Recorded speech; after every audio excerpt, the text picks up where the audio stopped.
The mask was not supposed to smile. It was porcelain, cold and empty, meant only to cover a face. Yet in the candlelit corners of Venice, it seemed to grin on its own.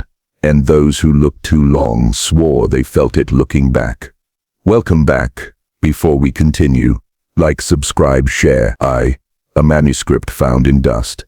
This account comes from the fragmented journals of Dr. Matteo Renaldi, physician to the noble houses of Venice in the year 8. His writings were not meant for the public, and most are incomplete letters never sent, scraps of patient notes folded into other volumes, pages torn and hidden in hollow drawers.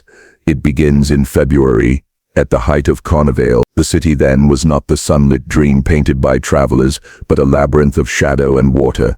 Lanterns swung above narrow canals, their flicker carried across damp stone, making the whole city seem alive and watching. Masks had always been Venice's pride. They allowed merchant to dance with noble, thief to mingle with priest. Behind painted faces, secrets and sins could hide freely. But one mask, this mask, was unlike the rest. Dr. Renaldi's first note describes an invitation. He had been summoned to the Palazzo della Torre, home of Signor Lorenzo di Rossi, a minor noble of fading wealth. The note was hurried, ink blotted as though written with trembling hands. "Doctor, you are required at once. It is my husband.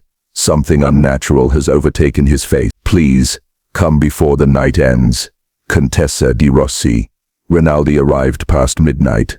The palace stood among leaning houses near San Marco Square, its walls streaked with damp, the lion carvings over the door worn smooth by salt air. But what he found inside was worse than the ruin without, the laughter that would not stop. Renaldi's account speaks of music already ended. The carnival musicians had long departed, their instruments silent, yet a sound still echoed through the marble halls, a laugh, sharp and piercing, that did not belong to any ordinary man. Lorenzo di Rossi was seated at the head of a banquet table, dressed in crimson velvet. Upon his face rested the porcelain mask his servants whispered about. Its features were plain but terrible, a painted mouth curved into a grin so wide it seemed almost to split. At first glance, Renaldi thought the nobleman was playing some grotesque joke, but the sound of laughter told him otherwise. It was not joyous, it was unceasing. It rose and fell with no breath in between, as though the mask itself forced air from his lungs. The Contessa clutched Renaldi's sleeve. "He has not stopped since midnight," she whispered.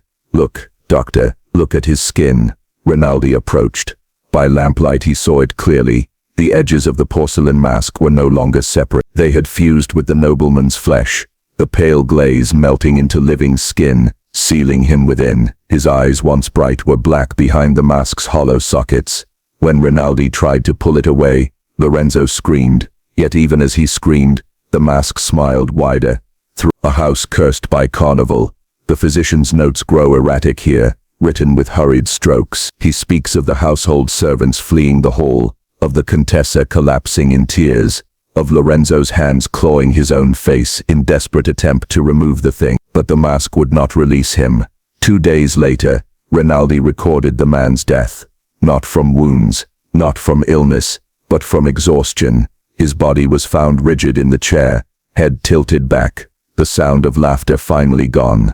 Yet the mask still smiled. Renaldi swore that its grin had shifted, stretched even further, as though it had fed on its victim's mirth, and grown stronger. The Contessa, mad with grief, demanded the mask be buried, but her brother, a merchant of curiosities, intervened. He claimed it was too fine, too valuable to hide away. Against Renaldi's pleas, he took the mask and sold it to a collector near Rialto. Thus the curse began its wandering. With whispers through the city. Venice is a city built on secret. Rumors spread there not in shouts, but in murmurs across gondolas, in hushed voices beneath the cloisters of churches, in folded letters slipped between gloves. Soon everyone had heard of La Masque della Carade, the mask that it was said to grant endless joy, to make the wearer the heart of any carnival. But behind the whispers lingered a darker tale, that none who wore it survived longer than a week. Renaldi kept writing, though his words darkened. He was a man of medicine, a rationalist, who had studied bones and blood, who trusted the body's humors more than superstition. Yet what he had seen at the Palazzo della Torre defied all anatomy. One entry reads, The mask is no ornament. It breathes. It hungers. When it clings to flesh, the veins turn pale as porcelain. The skin cracks like glaze. It is no longer a disguise. It is a devouring. He tried to warn the city. None listened, for Carnival was approaching, and what greater prize could there be than a mask that made one the center of attention? The collector's death. The second victim was Signor Bellanti, a wealthy glass merchant who prided himself on possessing the rarest Venetian curios. He displayed the mask in his parlor, mounted upon faded wallpaper, candles burning always beneath. Visitors reported that its expression shifted when left in solitude, the smile curving sharper as shadows lengthened. Bellanti, eager to prove its worth, donned the mask during a feast. Within minutes, his laughter drowned out all other voices. Hours later, servants tried to remove it, but found the porcelain had again fused to flesh. 3 nights after, he too was dead. The mask remained spotless, untouched by decay. Renaldi notes how its grin appeared broader still, the smile that followed. Here the doctor's writing falters, as though he himself began to fear the very pages he inked. He describes dreams of narrow alleys, where footsteps followed, of faces hidden behind porcelain, of endless laughter, echoing through empty palaces. He confessed that once, in his own mirror, he saw it, not on his face, but behind him, watching, smiling. It is not bound to walls, he wrote. It moves with the eye. When one speaks of it, the grin grows nearer. Perhaps even now as I write it waits. The first disappearance. By spring, the mask vanished. Bellanti's heirs, fearful of its curse, attempted to burn it. Yet porcelain does not burn. They claimed the flames dimmed around it, that its surface reflected no firelight. In the end, the relic was lost, sold, stolen or hidden. No one knew, but the city remembered. And when laughter carried across empty canals at night, mothers drew their children inside, whispering, "The smile walks again." A story without an ending. Part 1 of this manuscript closes with Renaldi's final admission. If the mask is porcelain, it is porcelain that breathes. If it is ornament, it is ornament that feeds. I have seen men rot of plague, drown in canals, be cut open by surgeon's hand, but never have I seen joy itself made into a weapon. That is what the mask is, not death alone, but death with a grin. The doctor sealed his journal, and never spoke of it again. What became of him in the years after, is uncertain. Some say he left Venice entirely. Others claim he vanished one carnival night, his face last seen beneath a smile too wide, too white, too wrong. The mask of San Marco would resurface again, but the first chapter of its tale ends here, with a nobleman dead in his velvet chair, a merchant rotting among his candles, and a physician trembling before the thing he could not explain. The canals carried secrets like blood through veins, and in 1843 every whisper bore the same name, the Mask of San Marco. A city of faces. To understand what followed, you must first understand Venice. In those years, the city wore masks not just during Carnival, but in spirit. All behind each painted smile lay debts, betrayals, sicknesses, unspoken. The water carried plague before, now it seemed to carry something colder, fear. Merchants gossiped that the porcelain grin was an object of fortune, that whoever possessed it would never again know sorrow. Yet in alleyways, gondoliers told darker tales, that the laughter of the mask could be heard over the water, even when no man wore it. Dr. Emilio Rinaldi's journals capture these whispers with the precision of a man both physician and chronicler. He wrote of taverns where no one spoke above a murmur, of church confessions filled with trembling voices, describing faces that would not stop smiling. Rinaldi, skeptical at first, began collecting these testimonies as if they were symptoms of an illness, but each account circled the same truth. The mask was no longer property, it was legend. The widow of Rialto. The next notable incident came not to a noble house, but to a widow of Rialto named Bianca Ferrazzi. Her husband had died a year prior of cholera, leaving her with little but a crumbling home, and 2 daughters. She claimed the mask appeared in her parlor one stormy night, left upon her chair without explanation, its grin gleaming in the flicker of her oil lamp. Neighbors reported hearing singing from her house the next day, bright and endless. At first they thought grief had driven her to joyless madness, but when one neighbor dared peek through the shutters, she saw Bianca dancing with the mask pressed to her face, her steps wild, her laughter echoed. 3 days later, her children were found alone, Their mother had collapsed by the hearth, mouth torn into a smile so deep it split her cheeks, yet on her face there was no mask. It had gone. 3. Carnival of 1843. Carnival that year was unlike any other. The usual music of viols and tambourines seemed muted, as though the city itself strained to hear another sound, the distant laughter of the mask. Renaldi noted that even the most ordinary masks worn that season seemed uncanny. Painted harlequins looked sharper, their grins wide. In torchlight, porcelain faces seemed to shift, reflecting an expression not painted by human hand. The physician was invited to attend a gathering at the Palazzo Soranzo, where scholars and nobles debated the artifact's nature. Some claimed it was a relic of the Black Death, crafted by alchemists who sought to trap joy as protection against plague. Others whispered of Moorish sorcery, of porcelain mixed with bone ash from unholy graves. Renaldi, though a man of science, admitted one chilling possibility in his notes. Perhaps the mask is no creation. Perhaps it was found, an artifact of something that wore faces before us. The priest's confession. Among the documents preserved is a confession from Father Agostino, a parish priest near San Polo. He wrote to the archbishop describing a woman who arrived at his church in terror. She claimed her husband had purchased the mask at auction, and since then she awoke each night to find him standing over her bed, grinning though his face was bare. The priest dismissed her at first as delusional, but one night he swore he saw it himself. Passing by the couple's house, he glanced through a window and beheld the husband seated alone, the porcelain mask upon his knees. The man looked up, and though no mask covered him, the same grin twisted his mouth. The letter ends abruptly. I can no longer enter my own church, for in every statue, every Madonna, I see the grin. It mocks the crucifix. The church sealed his testimony. Father Agostino was reassigned to a monastery on the mainland, yet his words circulated like poison. The Collectors' Society. By summer the mask had attracted not only whispers but hunters. A secretive circle of collectors, calling themselves Gli Appassionati, sought it feverish. They met in wine cellars beneath decayed palaces, trading relics of plague doctors, embalmed hearts, fragments of bone said to belong to saints. To them, the Mask of San Marco was the ultimate prize. Renaldi, though invited, declined, yet his journal records that he infiltrated one such meeting under disguise. There he saw sketches passed hand to hand, drawings of the mask, each one subtly different. In some, the grin curved longer than any human mouth. In others, the eye sockets were not hollow, but filled with dark pupil. One sketch in particular chilled him. It depicted not a mask at all but a face, a living face, with porcelain skin, and a mouth cut too wide. The collector swore it was drawn from memory, from a night when he awoke to find the mask not on his shelf, but standing at the foot of his bed. The Contessa's secret. The Contessa di Rossi, widow of the first victim, withdrew from public life, yet Renaldi maintained contact. In a letter to him she confessed something she had never dared tell before. The mask, she wrote, had not been purchased at Carnival as her husband claimed. It had been delivered to them,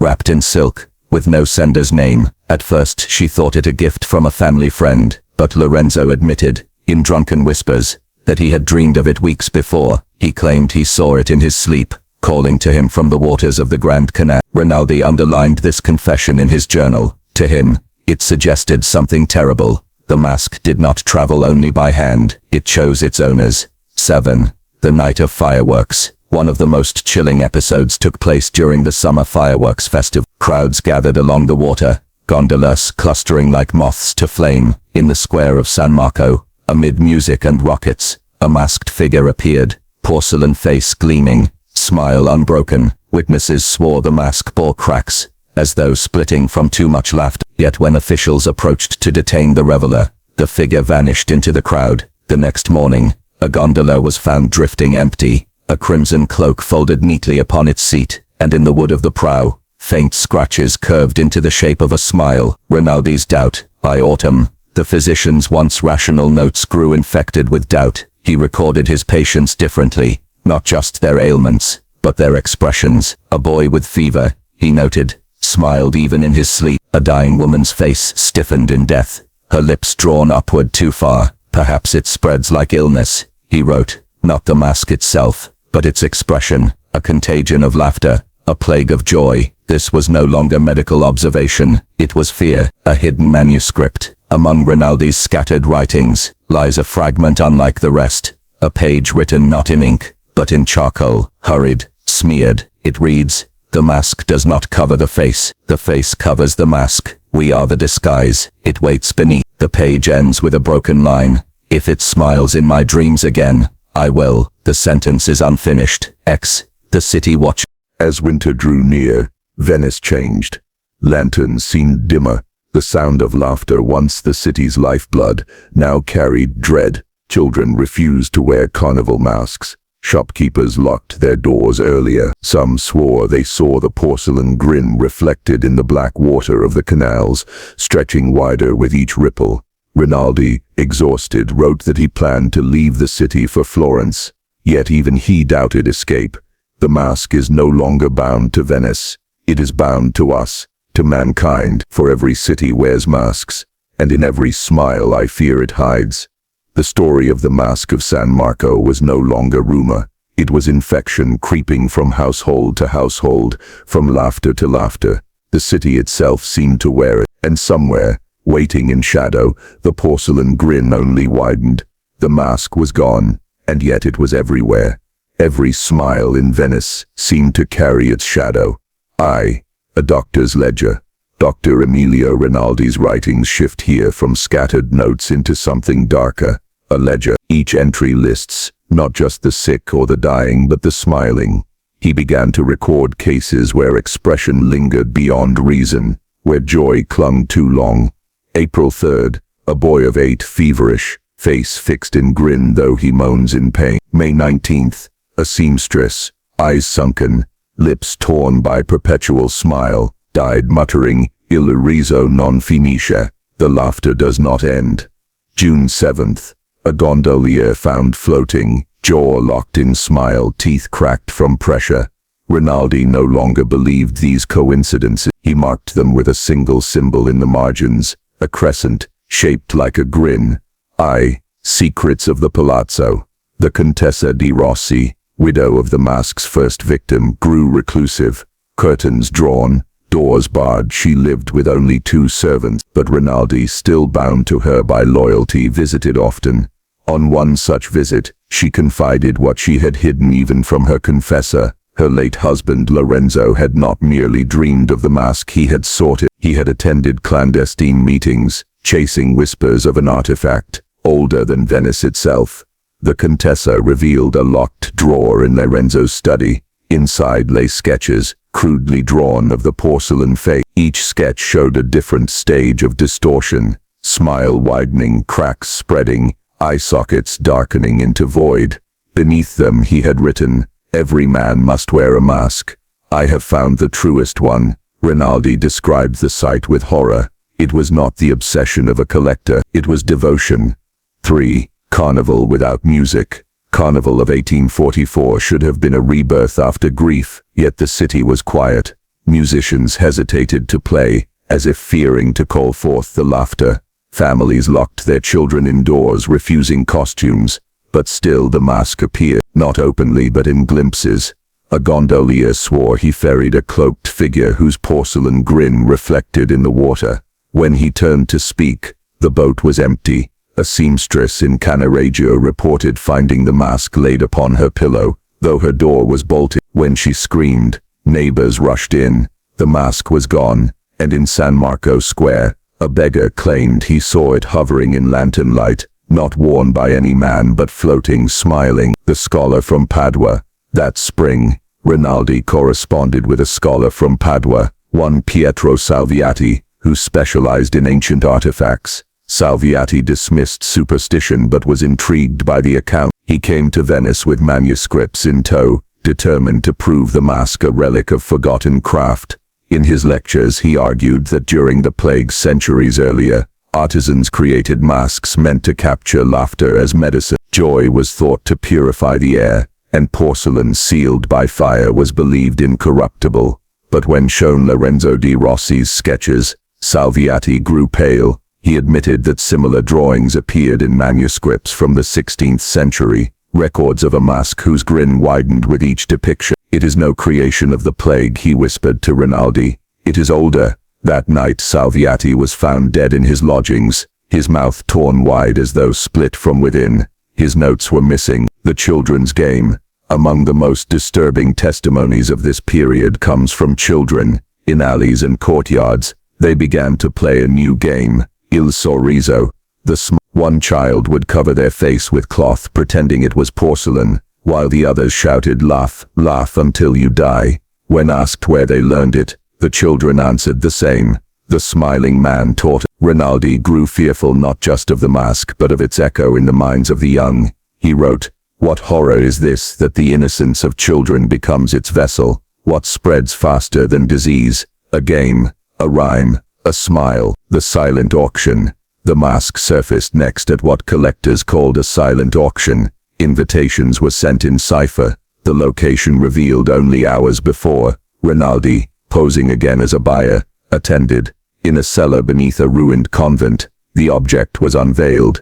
Candles flickered, shadows clung to the walls, the porcelain gleamed white, its grin wider than ever. Some swore they saw it quiver, as if the mouth longed to move. Bidding was frantic, but midway one bidder began laughing uncontrollably, collapsing to the floor. Another followed. Soon the entire chamber rang with hysterical laughter, buyers choking on their mirth. Only Renaldi fled, clutching his journal. When he returned with the watch, the cellar was empty. Not a soul remained, only echoes of laughter. The mask was gone again.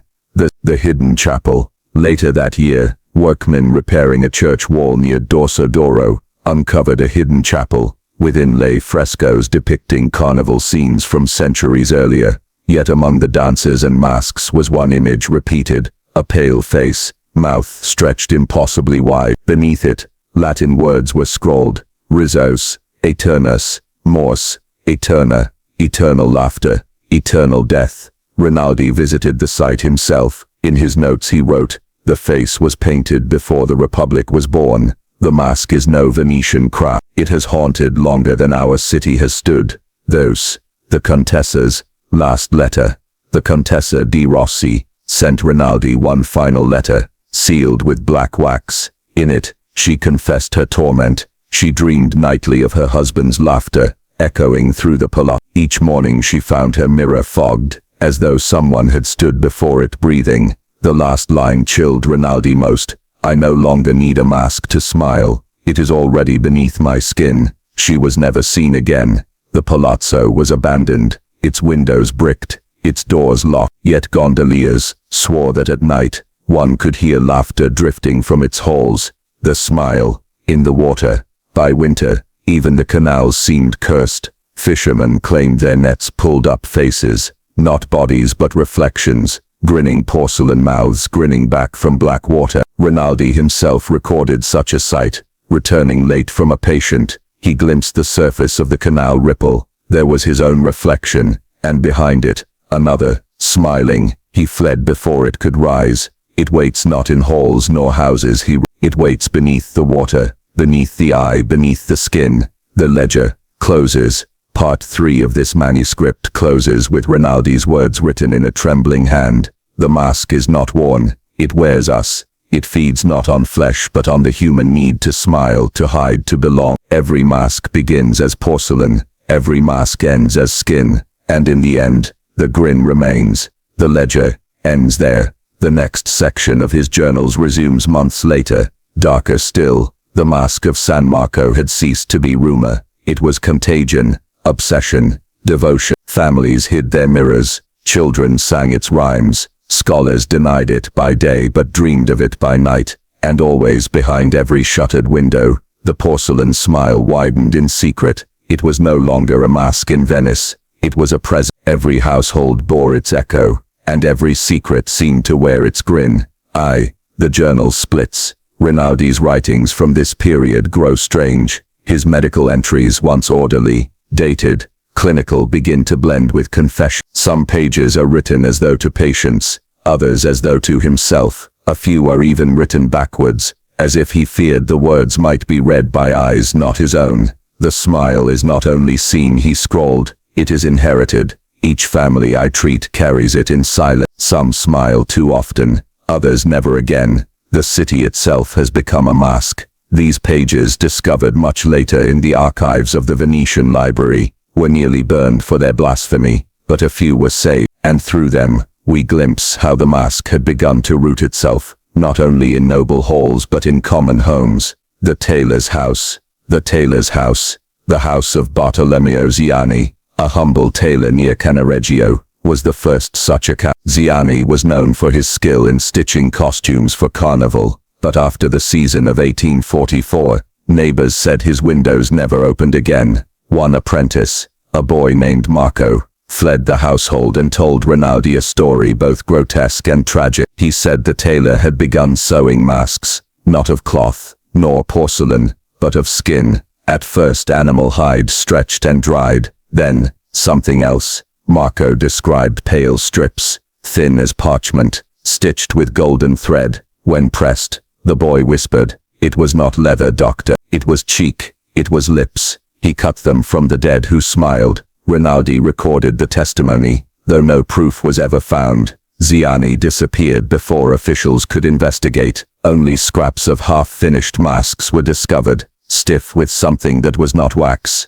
3. Secrets of the gondoliers. The gondoliers of Venice are a brotherhood older than many noble houses. They know the canals better than any priest or scholar, and in those years, they shared a secret known only among themselves. A gondolier named Stefano confessed it to Renaldi in drink. He claimed there were certain waterways where no gondoli dared pass at night, narrow canals where the echo of laughter rose though no voice was near. If one rode too far into them, the water itself seemed to shift, and faces bloomed upon its surface like reflections without body. Stefano showed Renaldi scars upon his hands. "They reach," he said, "from the water they reach, not to drag you down but to place something on your face." Renaldi asked him what. Stefano only shivered. The smile. The lost manuscripts of San Servolo. Around this time, Renaldi sought records beyond medicine. He traveled to the island of San Servolo,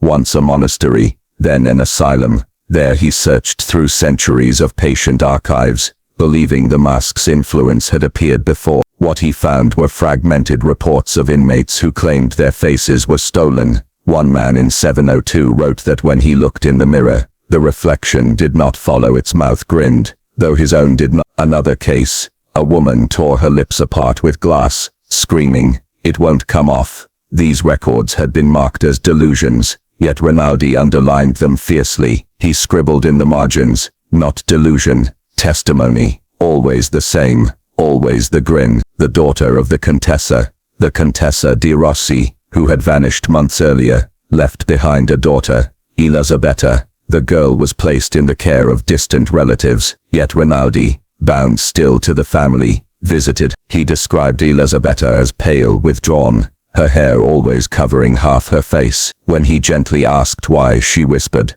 "Because sometimes it smiles when I do not." The doctor lifted her hair and recoiled. The flesh of her cheek bore faint cracks, like porcelain lines spreading outward. Her lips curved, not in joy, but in compulsion. Renaldi begged the relatives to take her away from Venice, but days later, she was gone. No ship records, no funeral, simply gone. In his notes, Renaldi admitted his fear. The mask does not merely take the old, it begins now with the young. The silent feast. Another account told in hushed tones for decades after, concerned a feast in a decaying palazzo near Santa Croce. A dozen nobles gathered, all rumored collectors, all eager for forbidden artifacts. At the height of the meal, one guest produced the porcelain mask, but instead of donning it, he placed it upon the table, seated as though it were another guest. Candles burned. The nobles laughed nervously, yet as the night went on, each one swore the mask shifted place, first at one end of the table, then at the other,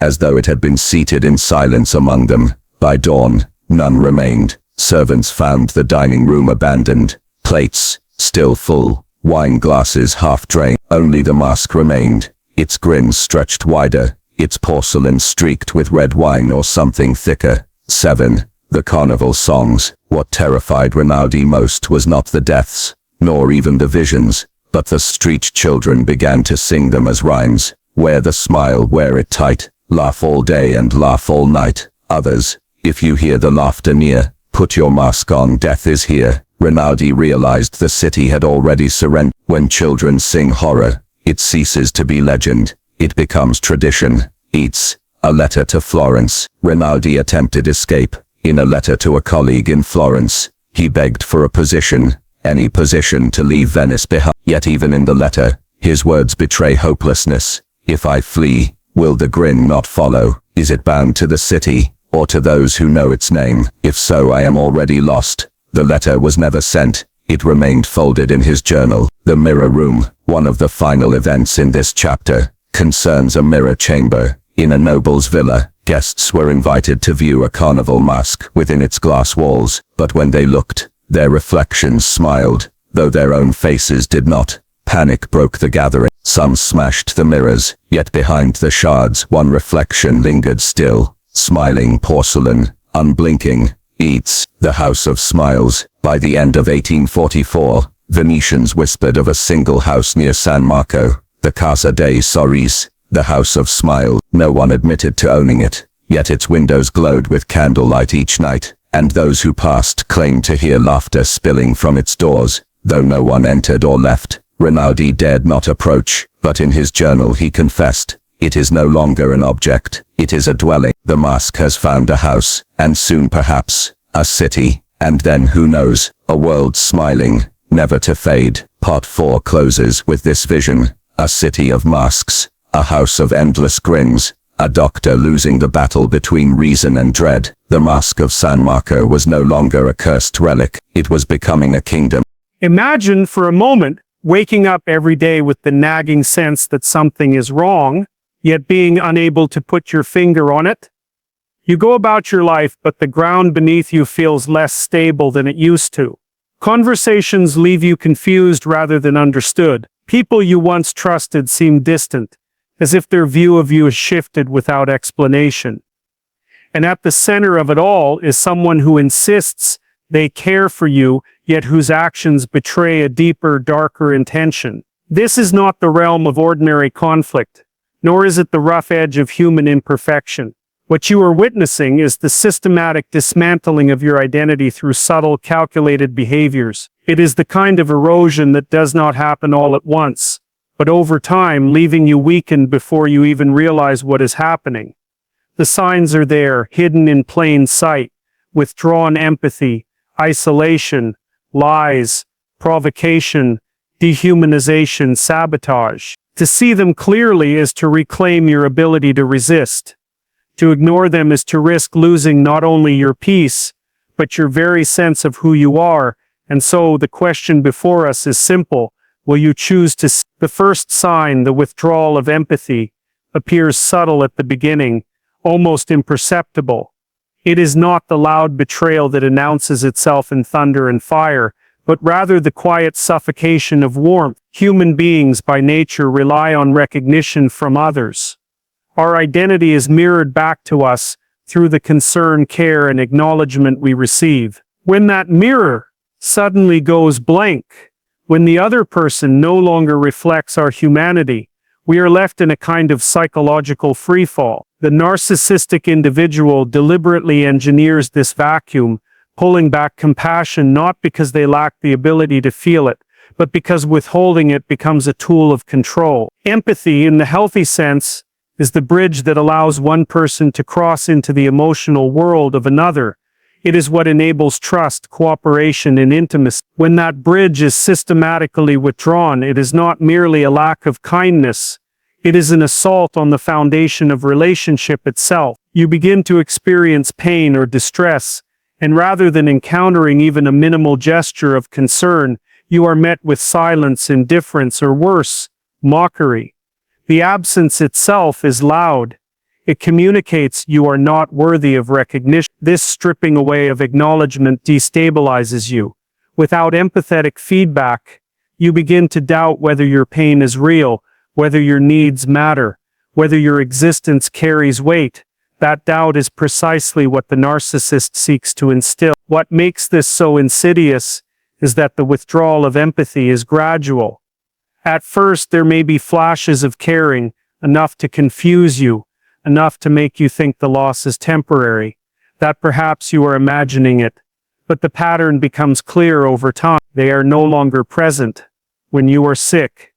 They dismiss your triumphs with indifference or turn them into competition. They trivialize your struggles, labeling them as overreactions or weakness. The message is reinforced at every level. Do not look to me for recognition because you will not find it. And so you turn inward, searching, questioning, doubting.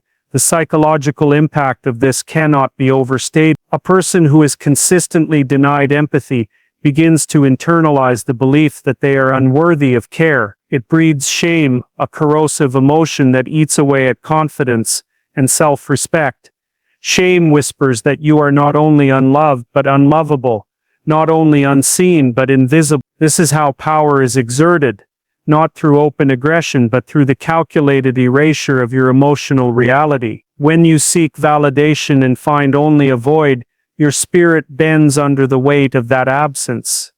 It is also important to recognize the intent embedded in this withdrawal. Many imagine empathy as something people either have or lack, but the truth is more complex. The narcissistic individual often demonstrates empathy selectively. They can show concern when it benefits them, when it enhances their reputation, or when it deepens their control. The absence, therefore, is not evidence of incapacity but of strategy. They know exactly what they are withholding, and they know the destabilizing effect it has. By refusing empathy, they are not simply failing to connect, they are actively dismantling your sense of self. This maneuver also serves another purpose.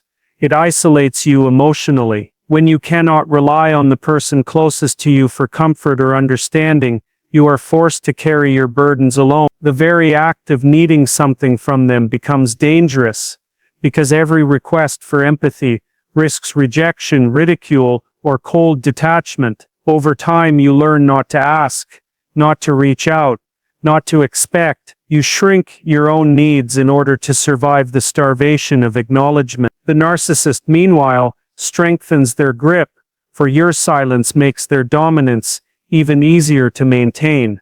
The withdrawal of empathy, then, is not a passive deficiency, it is an active weapon. It undermines trust, corrodes identity, and reshapes reality itself. The absence of concern communicates louder than words.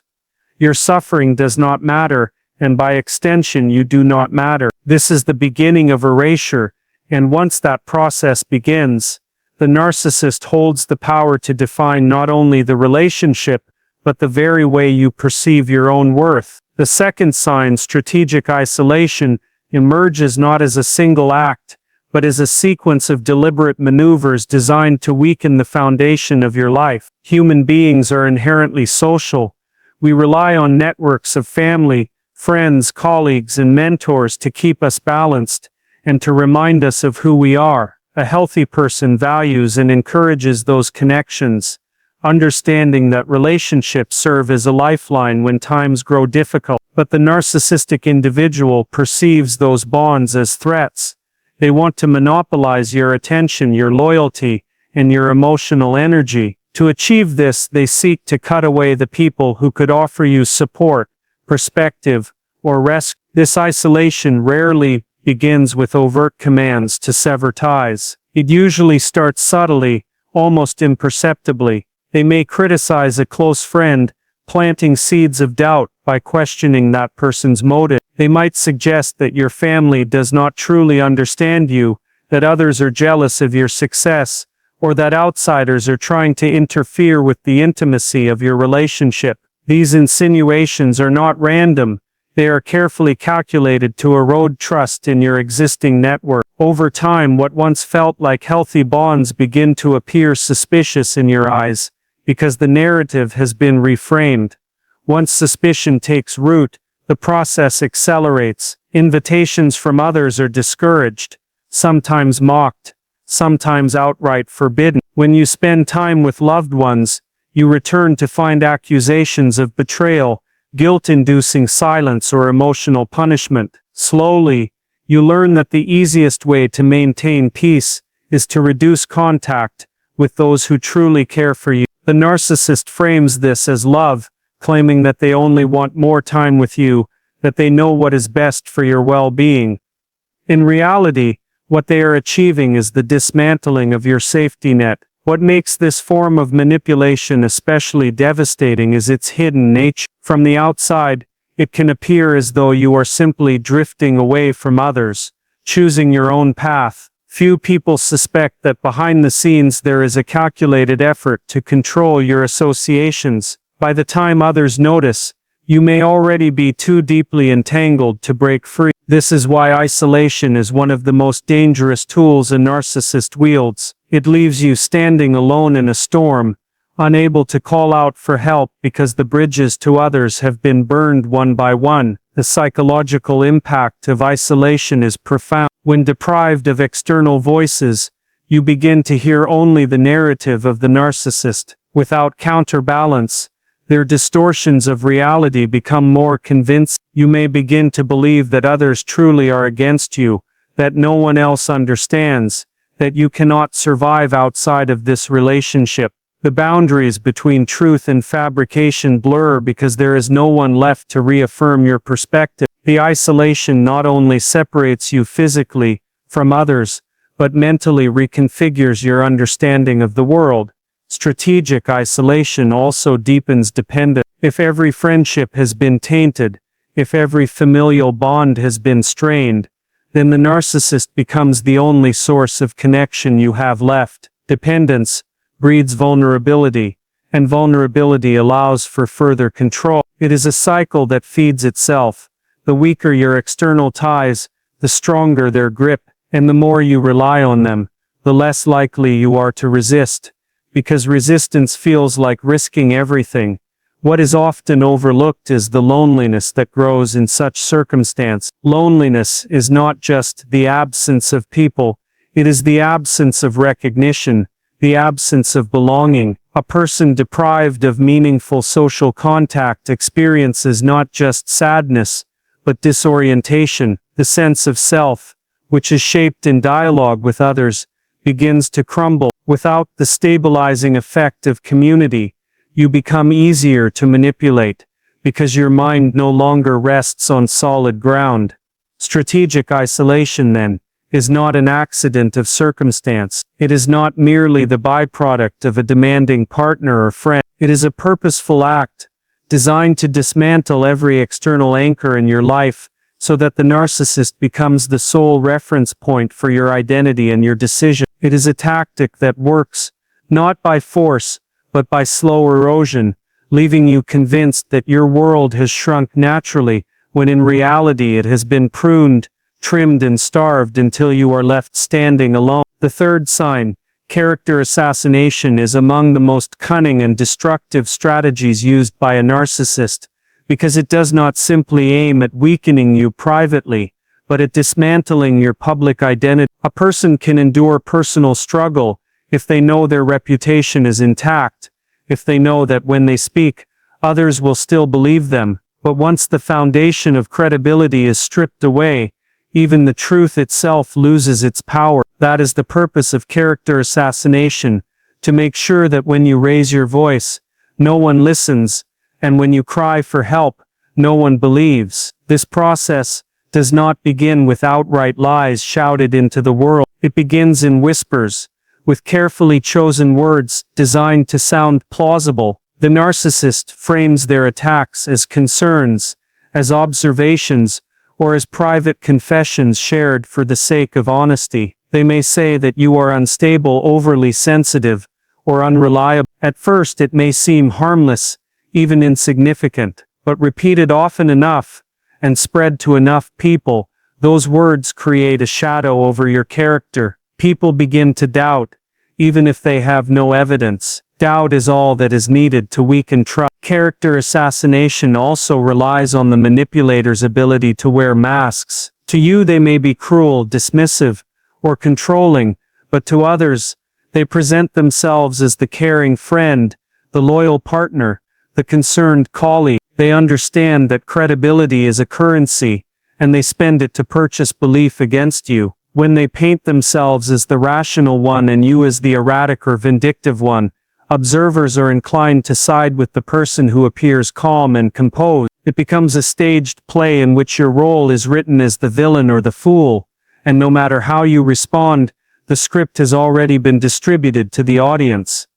The cruelty of this tactic lies in its double effect. On one hand, it damages how others perceive you. Friends may pull away, opportunities may vanish, trust may dissolve. On the other hand, it destabilizes you internally. You begin to feel as though you are fighting a ghost army, rumors you cannot trace, accusations you cannot disprove, suspicions you cannot silence. The frustration of knowing that lies are spreading while being unable to stop them creates a corrosive helplessness. You feel as though the ground itself is slipping beneath you.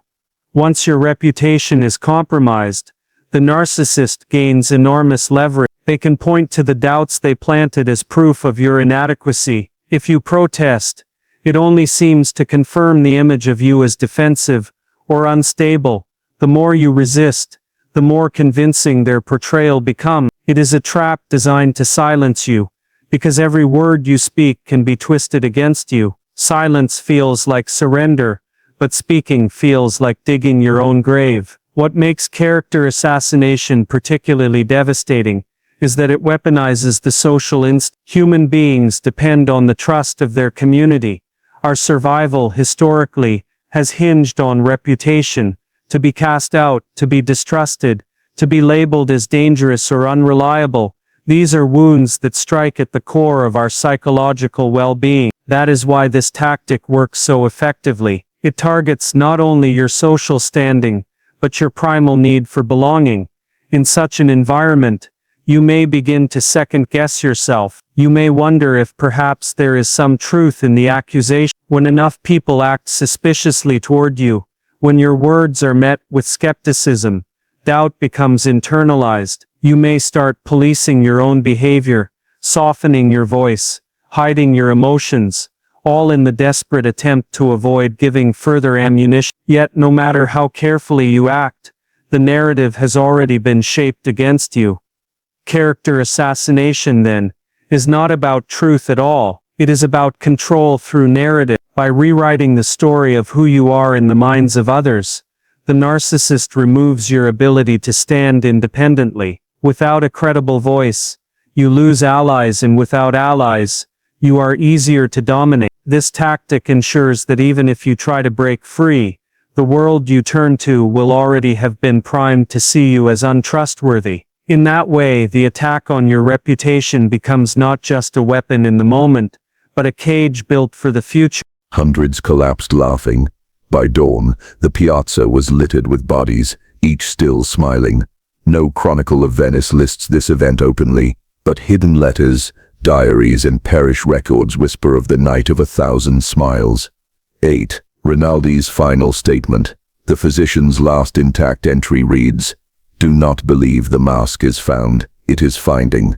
The face is but a door, joy is its key. Each laugh we offer feeds it, and it waits, not outside us, but within, where the bone is brittle and the smile eternal." The rest of the page is soaked, as though with tears or blood. Eats, the witness in San Polo. In spring, a gondolier claimed to see a pale figure drifting down the canal at dusk. No oar, no boat, only a mask gleaming above the waterline, its grin reflected on the ripples. When he called out, the face vanished beneath the water. But the gondolier swore the ripples kept laughing. Eats, the spread beyond Venice.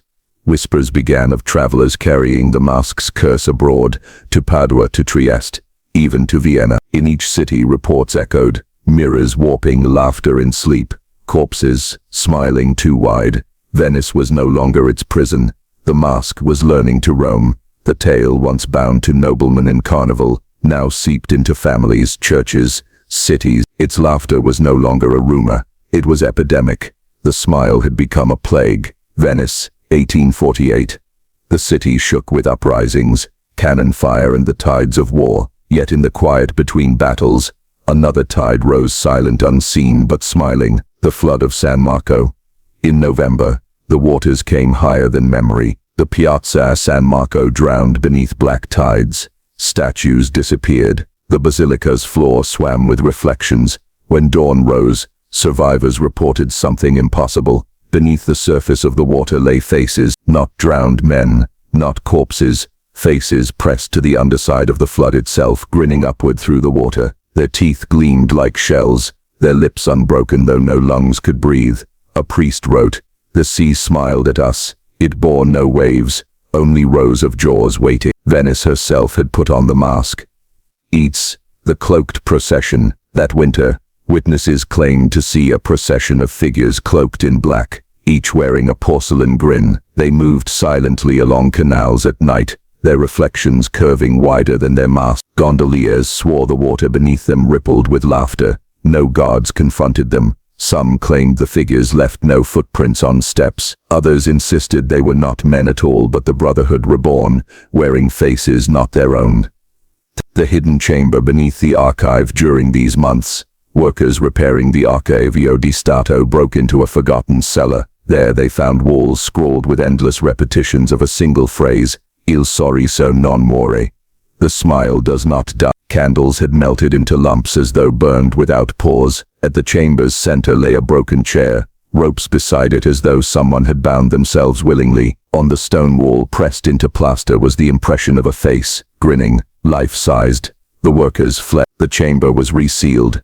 Eats, the disappearance of the physician. Renaldi's name vanished from records after 8. No death certificate, no burial. Some whispered he drowned himself. Others claimed the Brotherhood took him. But one clerk wrote in secret that he saw Renaldi weeks after the flood, wandering the streets barefoot, eyes hollow, his lips cracked from smiling. He carried no bag, no coat, only a porcelain mask pressed to his chest as though it were his heart. The Carnival of Empty Mouths. That year's carnival was marked by a strange decree. No masks permitted. Authorities feared uprising, but even with faces bare, laughter spread. Crowds roared with mirth without cause, clutching bellies, gasping for breath. Yet their eyes were wet, and their mouths did not close.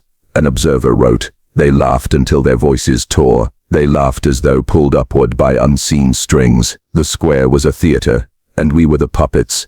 By dawn 30 corpses lay scattered, still smiling. The whispering canals. Gondoliers abandoned certain waterways, claiming to hear whispers when poles dipped. The sound was not water, but laughter, echoing beneath. Some swore they saw teeth lining the stones beneath the tide, gnashing faintly when moonlight struck. The letter from Vienna.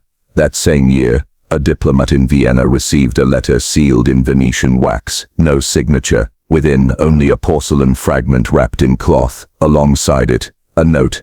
"It is not bound to city. It travels as gift, as joke, as heirloom. Wherever it rests, it smiles." 2 weeks later, the diplomat's household was found dead, faces torn by grins. The child of the lagoon. A fisherman reported finding a boy standing barefoot in the lagoon at dawn, water to his chest. The child smiled, though lips were cracked in pain. When the fisherman called, the boy answered, "The mask is not worn, the mask is grown." Then the child sank beneath the tide, leaving only ripples that echoed laughter. The scholar's realization. A Florentine scholar who studied Rinaldi's fragments wrote, "It is no artifact, it is no mask, it is an idea made flesh, a smile carried by stone, by water, by skin. Venice is merely its cradle, but the world will be its theater. What carnival began, eternity shall not end." His letter ended there. No reply followed. The turning point. By winter's end, Venice was no longer whispering about the mask. It was living it. Families barred mirrors, taverns banned music, children were forbidden to smile, but still the laughter rose through walls, through waters, through the city's veins. The mask was no longer artifact. It was contagion, epidemic, liturgy, and it had found its stage. There is a point where rumor, record and silence all collapse, when the city itself speaks. For Venice, that point came in the war's shadow. The Austrians besieged the city, cannon fire echoing across the lagoon, yet soldiers reported stranger sights than battle. They swore corpses in shallow graves, sat upright, jaws locked in Richter. Others claimed cannon smoke twisted into smiling mouths that drifted over water before dissolving. One captain confessed in his diary, "We are not fighting men, but a theater of grins. The city laughs at us, and we fire upon laughter itself." The Basilica Revelation. When floodwaters receded, parishioners entered San Marco to pray. What they found was no church. The mosaics glimmered with gold, but each saint's mouth had shifted. The faces, once solemn, now grinned. One priest fell to his knees, screaming. The congregation fled. By nightfall the doors were barred, but rumor spread. The basilica itself had smiled. The prisoner's confession. Inquisition records speak of a prisoner, anonymous, masked, at trial, who begged to be executed quickly. His crime was unclear. His words, however, remain. It is not porcelain, it is bone. Our skulls are its vessels. The mask is not worn, it waits beneath. One day, the flesh will peel away, and the world will grin as one. When his hood was lifted, his face bore no features, only a smooth porcelain plane with a single smile cut across it. He was burned, yet witnesses swore the flames bent away, just as they had before. The Brotherhood's last rite, the Brotherhood of Laughter, staged one final gathering in a theater near Canaraggio. Survivors, few though they are, described the event. On stage stood a line of figures, each masked. They removed their masks. Beneath, their faces were identical, pale, hollow-eyed, jaws splitting with porcelain cracks. They began to laugh in perfect unison. The audience tried to flee, but the doors had sealed. By dawn the theater was silent, all within found dead, each grinning as if carved. The theater still stands, abandoned. Locals call it Il Palco Scenico dei Morti, the stage of the dead. The Venetian mirror. One tale chills more than the rest. A merchant imported a Venetian mirror into London, grand, gilded, flawless, but guests reported their reflections smiled when they did not. Soon they laughed without pause until madness claimed them. The mirror was smashed, thrown into the Thames, yet bargemen swore they saw faces ripple in the current, smiling upward. The scholar's collapse. A final letter from the Florentine scholar, once hopeful of explanation, reads, "The grin is no curse, it is structure, it is the lattice beneath flesh. We are born to it, every laugh feeds it, every joy fattens it, and when we die, it takes its payment in full." The letter ends not with signature, but with ink smeared into a crooked curve, like a smile. The silent carnival. In 1849 no carnival was held, no masks permitted, no music played. The city sat in mourning, silent as tomb. Yet at midnight without cause bells rang, windows rattled, and through every street, a single sound rose. Laughter, not of people, but of the stones, the canals, the city itself. Witnesses swore they saw buildings lean, their windows like eyes, their arches like jaws. Venice itself had smiled. The physician's end. A rumor persists of Renaldi's true fate. Some say he was found floating in the lagoon, smile carved across his cheeks. Others whisper he became the mask itself. His face peeled, hardened, passed hand to hand through centuries. One fragment remains, a page in his hand, found years later in a trunk. "I fought the mask, but it was no mask. It was Venice. It was me." The revelation, the truth, drawn from scraps, diaries, ruins, and whispers. Is this? The mask of San Marco was never an artifact. It was a face beneath all faces, a memory older than city or stone. The porcelain grin is only how we see it. Our minds attempt to dress eternity. It feeds not on blood, nor flesh, but on joy itself. Each laugh, each carnival, each fleeting moment of happiness fattens its hunger, until the face beneath flesh breaks through, the hidden truth exposed. What was once a nobleman's mask became Venice's shadow. What was once Venice's shadow became Europe's, and what was once Europe's is now the world's. For who among us has not loved? And in that moment, who among us did not feed it? The mask's secret is no longer hidden. It was never worn. It was always waiting. Cold ash, quiet canals, a city whose heart had grinned too wide. The records trail off after 1850, pages torn, ink washed out by flood. Priests, physicians, and chroniclers abandoned their work, unwilling to name what they had seen, and so the mask slipped into silence, not destroyed, but hidden. The disappearance. Some say the Austrians seized it, locking it away with relics of superstition. Others claim the Venetians buried it beneath their city, drowned in mud and stone. Yet whispers persist. At certain auctions, under heavy velvet cloth, a porcelain grin is offered. Those who bid vanish within months, their laughter echoing in shuttered hall. The generational curse. Diaries of later families. In Venice, describe children born with lips curled unnaturally upward, smiles too wide for their faces. They died young but their portraits remain sepia, smiles, eyes hollow, teeth faintly visible in the gloom. Travelers through San Marco swear the pavement tilts upward, so that walking its stones feels like stepping upon the curve of a grin. The echo in modern times. In 1966, when Venice drowned in flood, the waters surged through San Marco Square. Divers who went below reported seeing not only fish and debris, but faces beneath the waves, entire rows of smiling visages, half-formed, staring upward. One diver returned incoherent, muttering, "The city has teeth," and then silence. Why? The warning. Those who study these fragments conclude nothing ends. The mask is not an artifact. It is a contagion. Laughter is its breath. Joy, its sustenance. Carnival, its feast. When we laugh without cause, when mirth rises unbidden, it is said the mask is near. Each grin feeds the structure beneath our skin, and if you feel your smile linger too long after the joke has ended, beware, for the mask waits. It always waits. So if you should ever walk Venetian streets, and find a porcelain mask, displayed in a dim shop window, do not touch it, do not meet its eyes, and above all, do not smile back. The mask of San Marco was never worn, it was born with us. Whispered warning, listen closely, can you hear it? That faint laughter behind your own breath, that is how it begins.